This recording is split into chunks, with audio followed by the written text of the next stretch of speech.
Então, continuando as nossas considerações finais acerca da livre navegação no Amazonas e no Prata. Na Amazônia, o Brasil se sentia seguro para abrir a todos os países a livre navegação em 1866, não por acaso depois de encerrada a Guerra Civil Norte-Americana, com a vitória do Norte. E com a vitória do Norte, encerrava-se, assim, a ameaça sulista de ocupação amazônica. Outras controvérsias com os norte-americanos também ocuparam o Império, como a questão Webb, envolvendo navios confederados durante a Guerra Civil, e o estabelecimento de uma empresa de vapor amazônica que acabaria sendo entregue a Mauá e não ao filho do general Webb, ministro americano, no Rio de Janeiro. Já na República, no auge da controvérsia acreana, o governo Campos Salles decidiu fechar a livre navegação concedida em 1866 como forma de evitar a presença do Bolivian Syndicate no Acre. O Brasil conseguiu a hegemonia no Prata por meio de empréstimos feitos por Mauá e afiançados pelo Império, primeiro a Rivera e depois a Confederação Argentina de Urquiza, e aos colorados uruguaios em geral. Tal postura generosa e surpreendente para um país que era devedor da City Londrina ficou conhecida como diplomacia dos patacões e tinha um objetivo estratégico mais amplo, que era a manutenção da livre navegação platina, que já era tópico do Tratado de Independência do Uruguai desde 1828-29. Não por acaso, o desafio superado na região platina, nas intervenções contra Uribe Rosas, por meio de mobilização militar e da diplomacia dos patacões, rendeu ao ministro Paulino José Soares de Souza o título de Visconde, o Visconde do Uruguai. Temos aqui o prelúdio da Guerra do Paraguai, que combina no Tratado da Tríplice Aliança a Argentina de Bartolomeu Mitre, mais um Brasil progressista liberal, com afinidades ideológicas entre si.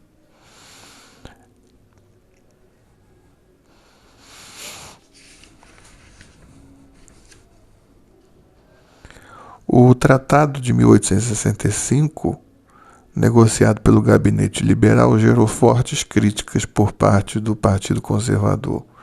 Esse tratado inverteu a política dos conservadores da década de 1840, que era conter Buenos Aires e defender a independência paraguaia, e foi fortemente criticado pelo reconhecimento do território compreendido entre o Chaco e a Bahia Negra, na fronteira do Brasil, como sendo território argentino.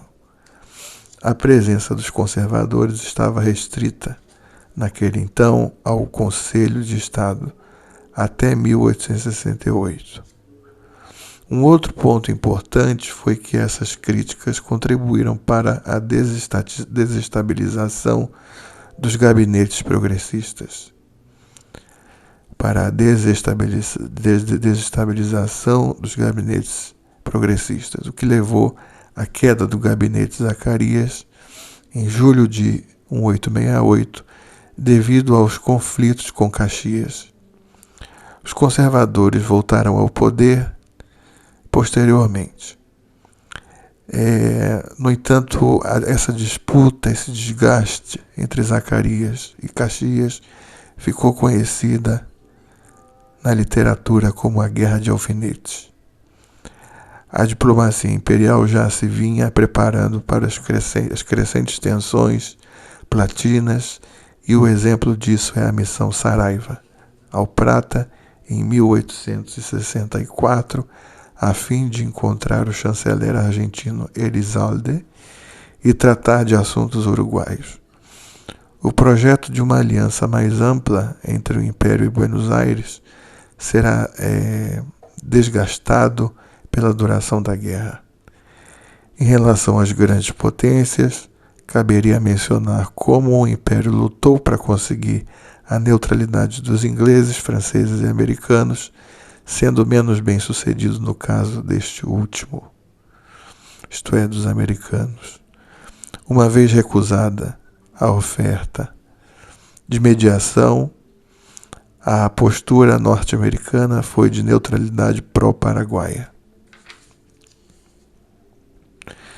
Já os ingleses mantiveram a estrita neutralidade, todo o tempo sendo alguns funcionários mais simpáticos ao Império. No entanto, representantes ingleses divulgaram em seu parlamento as cláusulas secretas do Tratado de 1º de Maio, cláusulas territoriais, justamente as cláusulas criticadas pelos conservadores.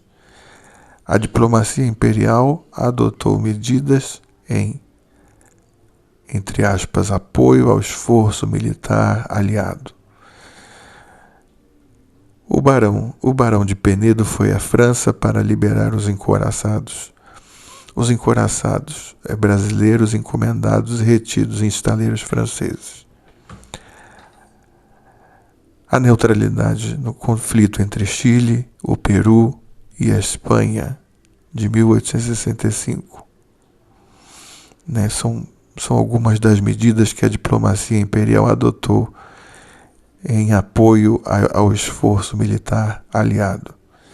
O primeiro, repetindo, o barão de Penedo foi à França para liberar os encouraçados,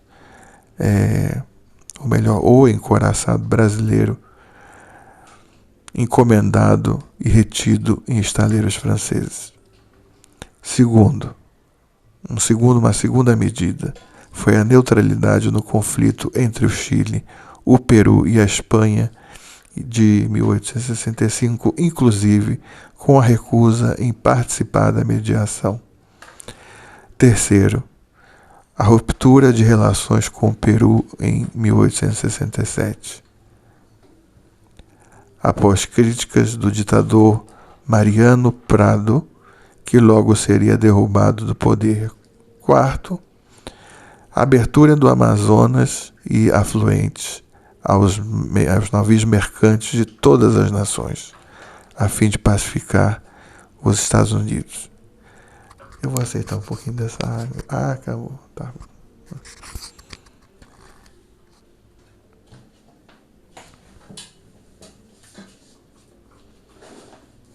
Pode passar, meu bem. Tá bom. Obrigado. Quinto, recusa na participação do Congresso de Lima de 1867, que não chegou a se realizar, temendo que o encontro virasse um tribunal anti-tríplice aliança. Então o Brasil recusa-se a participar do Congresso de Lima de 1867, que não chegou sequer a se realizar, temendo o Brasil que o encontro virasse um tribunal anti-tríplice aliança. Alguns deputados brasileiros viam como uma oportunidade para nos defendermos. E houve ali naquele então, um breve rompimento de relações diplomáticas entre Brasil e Estados Unidos, o que foi conhecido como, aí número 6, a questão Webb.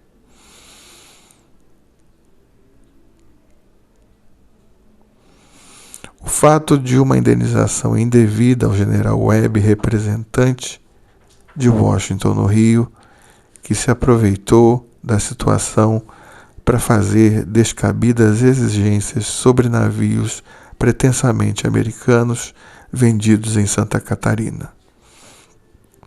Obrigado. Em 1869, a recusa do Império em ceder nova indenização levaria à brevíssima suspensão de relações diplomáticas entre os dois países. Quase que imediatamente retomadas a partir da saída de Webb.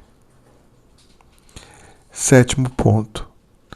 O Tratado de Ayacucho com a Bolívia de 1867, após a declaração de simpatia do presidente boliviano, general Melgarejo, ao Paraguai. Acerca da missão Paranhos,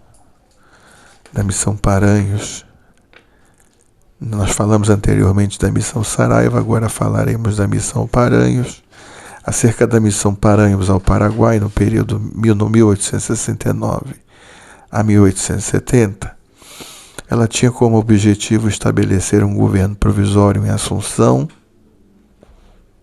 sob ocupação militar brasileira, de forma a ratificar a continuidade do Paraguai como Estado soberano.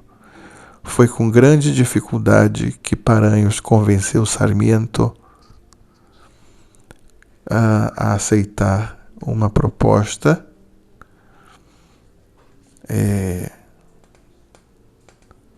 e no final o governo provisório foi instalado precariamente em agosto de 1869. Somente os países aliados reconheceram-no, pois Solano Lopes continuava em território paraguaio e era reconhecido como chefe de Estado pelos americanos e por países europeus.